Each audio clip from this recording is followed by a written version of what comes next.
Chicago is the perfect case study for Black Lives Matter. Chicago, of course, being the home of DePaul, I was out recently and stopped. It's the only event I've ever had to stop. It's the only thing I've ever had to call short. It's Obama's hometown, because of course it is, run by Mayor Rahm Emanuel, who was Obama's chief of staff and worked in the Clinton White House as well. Chicago is a very gun-unfriendly city. Combined with complete domination of the local government by Democrats, it should be a paradise for black residents, given that guns are banned everywhere, right? I thought that's how it worked. Like, if there's a gun crime, you just say, okay, guys, no more guns, and all of the killers and crazies go, oh, all right, then. Gun-free...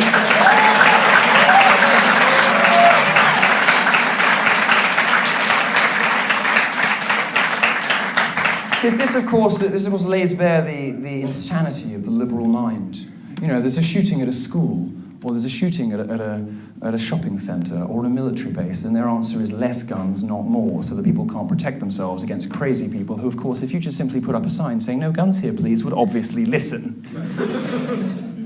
After my speech at DePaul was shut down by Black Lives Matter, they were quoted in the press saying I threatened their physical safety and could cause a massacre. They said my words could cause a massacre. Well, the massacre did come to Chicago, but it had nothing to do with me. Over Memorial Day weekend, there were 69 shootings in Chicago. The majority of them were black-on-black crime. This ended the deadliest month of May in 21 years. This wasn't a massacre prompted by a gay man's opinions. It was black men pointing guns at other black men, a subject on which Black Lives Matter has nothing to say. Murder was up 40% during the month, and Mayor Emanuel told the press club, we've had some success. I don't know how he defines failure, probably like other liberals. Shootings are up 50% year over year, the third year of increases in Chicago, and these are not legal guns being used. Cracking down on people's legal rights to own firearms, cracking down on the Second Amendment, which Obama clearly hates, is not going to save lives.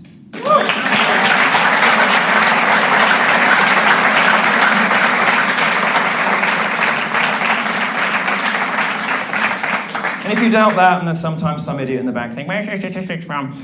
This is the liberal Chicago Tribune, so you can look it up yourself. If you think murder in Chicago is white people in the fancy parts of town, I'm afraid you're mistaken. Murder in Chicago is a black problem. Black Lives Matter wants nothing to do with it. There have been almost as many murders in Chicago since 2001 as there have been soldiers who have died in Iraq and Afghanistan combined. There's only a gap of about 900 between the 8,300 combat deaths and the 7,400 Iraq murders. That's from Homicide Watch Chicago, which is a media watchdog on crime in the city. That's why black babies in Chicago have to sleep in the bathtub, because Rahm Emanuel, the Democrats, and Black Lives Matter will not take action. I suppose I'll close out my bit on Chicago by saying if you don't want to end up living in a corrupt hellscape, maybe elect a few conservatives. And see what happens. Because so far it hasn't been working. And this is the consistent problem with black communities in this country, who have, as I said in previous talks, some valid grievances. There are some questions to answer, there is some redress needed, but Black Lives Matter isn't the answer, and continuously re-electing Democrats like Hillary Clinton definitely isn't either.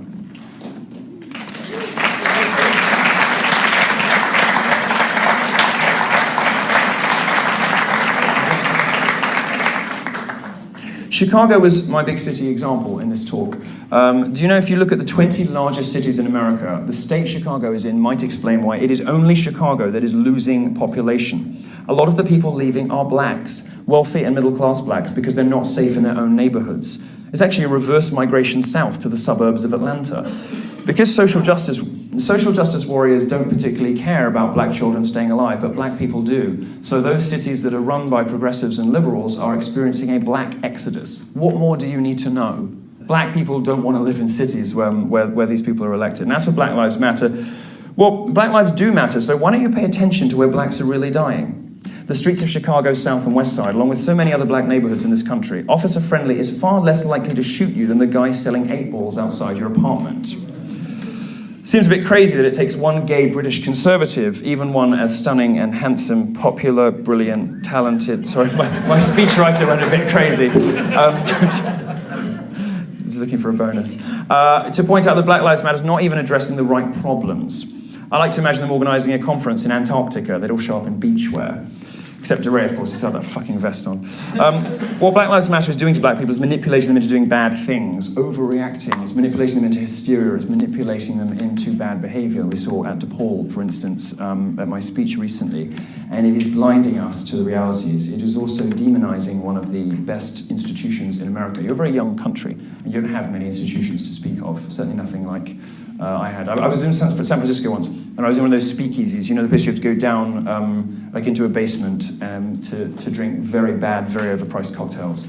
And the owner of the bar very proudly told me the wood paneling was from 1920. I said, my college was built in 1412. So you don't have much in the way of history or institution in this country yet, but you do have a healthy admiration and respect for the office of the President of the United States, and you do have a great institution in the police force. And it's about time that we started treating them with a bit more respect and a bit more thanks.